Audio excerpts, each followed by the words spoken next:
everybody, I'm Lisa Young Sutton, and today I'm going to lay out a when pyramid. And I thought I would just draw the cards right in front of you, so let's see how that goes. All right, so this is the same spread I have in my book, though this time I'm going to lay it and interpret it in the upright position. So if you look in my book, you'll find 294, page 294 in the hard copy, the inverted 11 card when pyramid, and you'll see that I laid it in the inverted fashion in the book. So this is another way to use it. Now, when I lay this spread in the inverted fashion, I read it top to bottom, and in the upright position, I'm going to read it bottom to top. So in other words, the 5-card baseline of the story, or the 5-card line is the baseline of the story, and that's where you're going to begin the reading. And then the single card is the pinnacle card, or the culmination of the story. Okay, so why do I call this a when spread? Well, because I lay it when I want to see what situations need to or will happen in order for a desired event or situation to take place. Now, I also lay it when I want to see where a plan is going to head, right? How it's going to progress and where I need to begin with it, that kind of thing. So the answer tells me that X will happen when I put these things in motion or when these events take place. So that's the whole purpose of it. So how do I read it? I read the rows as well as the vertical interactions. And I also note the number of positive, neutral, negative cards I have, as well as the suits, and whether I'm progressing from negative to positive or vice versa. And I also want to see like how many fast, slow, or no movement cards I have and where they fall. All right, so the baseline of 5 represents now and where my story is starting. And my question for this is going to be, when will I be ready to buy my next horse? Okay, so let me see if I can lay these out without knocking my camera. Well, Okay.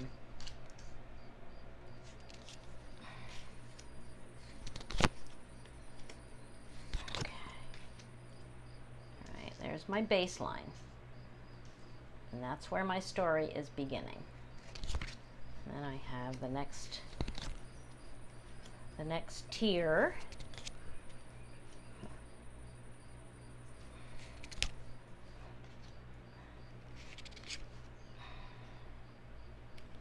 And do I have to move this down? I do.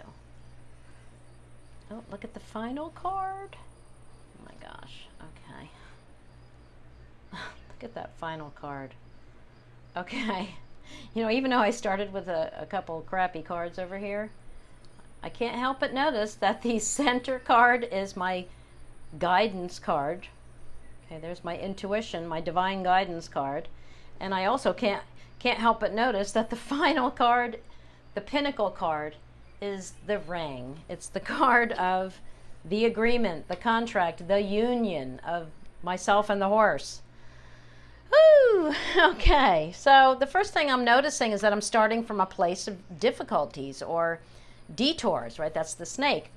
But ending in the contract or union, right? So the snake as the first card indicates that my life is really too complicated at this time, and that's so true. I'm starting in a position of deceiving myself about the possibility of buying one now. And the sun is the card of putting energy into something, as well as the card of empowerment and thriving. So it's important to note that this card has the scythe impacting it from above, and it's sitting between the snake and the coffin. So I could say that if I allow the snake to seduce me, empowerment is in danger, and thriving will end. Okay, so the sun, followed by the coffin, shows that success is currently buried right now. Yeah, and I would definitely be deceiving myself. And it's true that, looking at the fish and bouquet, right away I'm thinking of generous offers, and that is so true. I have many offers to ride my sisters' and friends' horses, and I'm very happy with the situation right now, not to mention that it's financially beneficial, right? So, I could also say that if I get entangled in buying a horse now, that it would bring risk, right? And success will end. So I'll just continue to exchange with those who offer me their horses. Right? So remember that I'm reading bottom to top for this spread and left to right. I always read left to right. So that's how the story is progressing. So just as the snake and the sun lead to the the scythe rather, the coffin is leading up to the stars, and the fish and the bouquet are leading up to the anchor, and so on. So this baseline certainly tells me to stick with the generous offers for now. Absolutely. Okay, so look at the cards that surround the sun. Remember, this is where I am at this moment, right? Look, we have we have the scythe above it, and it sits between the snake and the coffin. Come on. Wow. So moving up to the next tier, the stars is the center card of the entire spread, and it's my guidance card.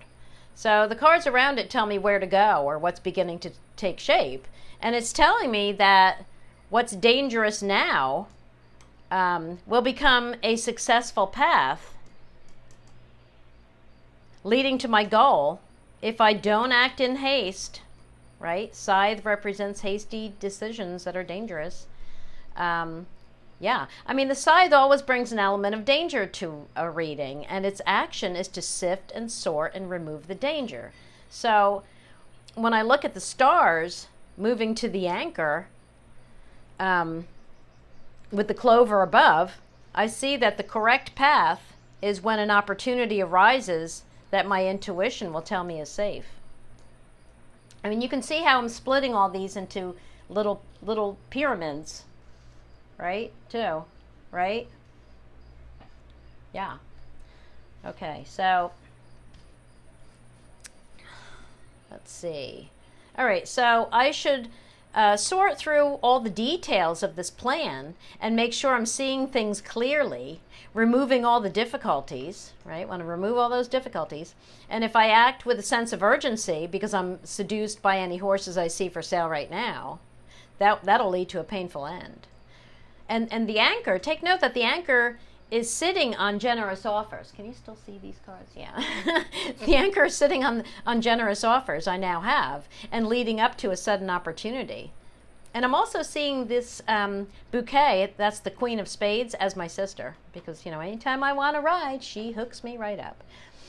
Okay, so someone, now this is 28. Okay, this is my partner card. So this is another person. Right? So someone will lead me to a sudden and unexpected opportunity that will lead to the contract.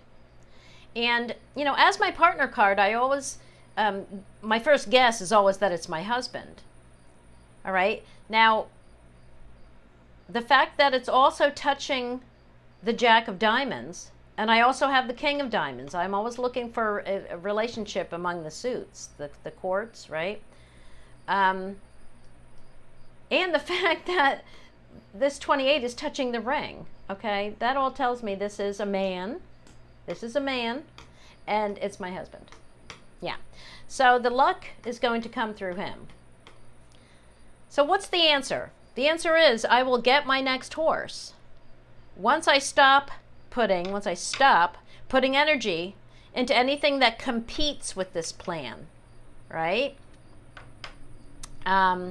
And settle into the exchanges that are currently offered from others.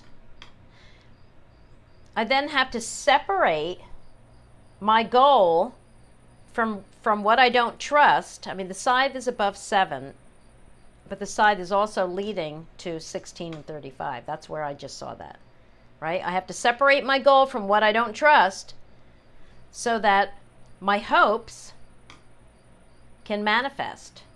Card of manifesting. This is the card of hope. The anchor is hope. Stars is manifesting. Okay. Now, once I do these things, an opportunity will present itself through my husband or a man, but I'm going with my husband, that will produce an agreement, a contract, a union. Yay! Okay, and that's how I do it, my friends. So thanks for watching as always, and I'll see you in the next video. Bye-bye.